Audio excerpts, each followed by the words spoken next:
Hello everyone, welcome back to the Model Context Protocol video series. So just quickly to recap, over the last couple videos we started exploring MCP clients. Before that we were focusing only on MCP servers. So when we started exploring MCP clients, we also looked into how we can use LLMs to create LLM agents which can connect to the MCP servers using MCP clients, which in turn can connect to the application layer. In our case, the MSSQL database instance, and respond back to natural language user queries. We also explored how to do A/B tests in the sense that we were able to demonstrate how doing A/B tests not only help us understand the behavioral changes between an agent with a feature versus an agent without that particular feature, but it also helps us to systematically study the improvement brought upon by the addition of any such feature to an already existing agent, thereby allowing us to make an informed decision whether the addition of the feature makes any sense. We were able to use this principle to demonstrate that we should indeed have a resource dedicated to get schema details from the database, rather than just have a generic execute SQL query tool be responsible for that. Because we saw that once we included the resource, generally the time, the performance, in the sense the time taken by the agents to come up with results improved. We did only a single test run in our demonstration video, but if we do this A/B test over multiple runs, we can show this using graphs. So now today we will be exploring a new concept. In fact, one of the last remaining core concept of MCP servers, which is prompts. Now I won't delve too deeply into what MCP server prompts are. What I'll try to do instead is try and use MCP prompts to show how we can utilize MCP prompts for our use cases. So more specifically, one of the things that we noticed during our earlier runs is that even when we added the template resource capability to our agent, it did not start automatically using that resource before coming up with the SQL query, just because it had that new feature, right? It has that feature, but it uses it only after it fails, the first SQL query execution fails. So what I'm trying to say is, irrespective of whether it has a resource to get schema details, when the agent is faced with the user prompt, the first thing it does is try to convert the natural language user question into a SQL query, right? We do not want this. When an agent has access to resources which can get it details about the schema, let it be like all the table names or any particular table schema details, we should be instructing the LLM to be able to use that resource before trying to come up with the SQL query. The idea being, if it uses those resources and gets those context first, it should be able to come up with the SQL query directly, correctly. Maybe not on the first attempt, but in like the second, third attempt. Instead of it having to come up with a SQL query, it fails and then it does the resource call with all parameter getting back all table names. It gets the correct table name, then it starts again trying to come up with the SQL query, and it can start failing because different column names or whatnot, and then it does a resource pull to get a schema details for all that particular table name using that schema resource with that particular table name. And then finally, after a few more runs iteratively, it manages to come up with the correct SQL query in this try and error method. We do not want that. We want the LLM to be intelligent enough to understand that since it has these resources, it should be using those resources first to get context about how to create that SQL query and then start generating the SQL query. So for that purpose, we will be showing how prompts could be useful, right? So if we look into our code side, I have the prompt again, like what I usually do. I have it copied over. I'll quickly paste it, or I don't have it copied over. Then I'll quickly copy over the prompt here, and I will paste it here. Now before we do anything, let's just go over the prompt, right? It is nothing, it's just like a basic function which is basically returning this object. Now let's forget about the user part for now. Let's look at the system prompt part. So we see that we are telling the LLM that it basically has 4 steps to follow when it is trying to generate a SQL query. First, it should be using the schema resource, using all parameter to get back all the table names. Then it should try to figure out which table it will be querying to respond back to the user natural language prompt. Then third, it should use again the resource schema, or rather the schema resource with that particular table name to get the schema details of that particular table. And finally, after it has context about that particular table and other details about the database, it should start working on generating the SQL query. So now that we have this in place, first let's try and test the server. That's the first step, right? We need to make sure that there is no issues. So we run server.py, and yeah, we see that our server starts up successfully. There is no issue, so that's a good sign. So let's close this. So just like before, just like the last time, we will now use an A/B test to figure out how the addition of this prompt or whether the addition of this prompt is actually helping us improve our agent performance, and not just improve, how it is actually affecting the behavior. Let's forget about improving now. Let's think about how it is affecting the behavior. What is the behavioral change, right? So let's do that. And again, just like before, I'll probably fast forward the actual A/B test runtime just to keep the video in a reasonable time limit. But let's try that A/B tests, and then we have. So again, for this one as well, we are using the test set that we used last time, the realistic test set.json. So no worries there, and let's try it.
Okay, now that the test run, like the A/B test run, is done, let's first convert the .txt and .json files into HTML reports. So let's do uv run report chain, convert to report, prompting ab console log.txt, and then we run Python report chain, I think generate prompting, and then the JSON file, prompting ab presses, right? And then we just let's just open the HTML in the browser to see how it is looking.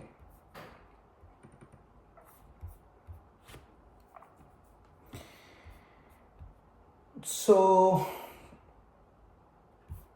the first thing let's do is let's see, let's confirm one thing. We see that approach A, there is no prompt tool, but in approach B, it has the prompt tool, where it has the SQL generation guidance tool, right?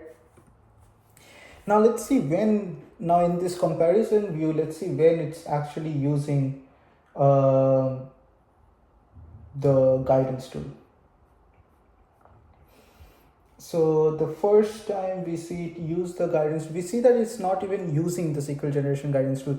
So we see that the first time it actually uses the SQL generation guidance tool is in test 3. And the time is more or less similar to the one which does not use the SQL generation guidance tool. Now on the other hand, the one with SQL generation guidance tool has 6 tool calls, whereas the other one has 3 tool calls. And even then the 6 tool calls took lesser time, 25.25 seconds lesser than the one with just 3 tool calls, right?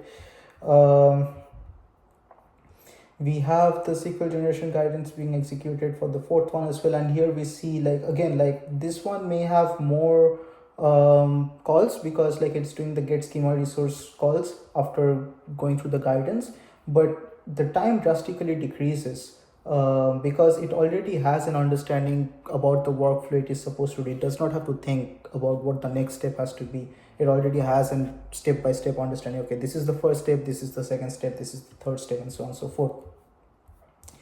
And then the last one, so we see that it's actually using the guidance for the more complicated ones as expected, like it's first hitting the guidance and getting the schema resource, which is actually amazing. And then we see that the test 5, it takes way less time. For agent A without SQL guidance, it takes almost a minute, and with guidance it takes close to 15 seconds.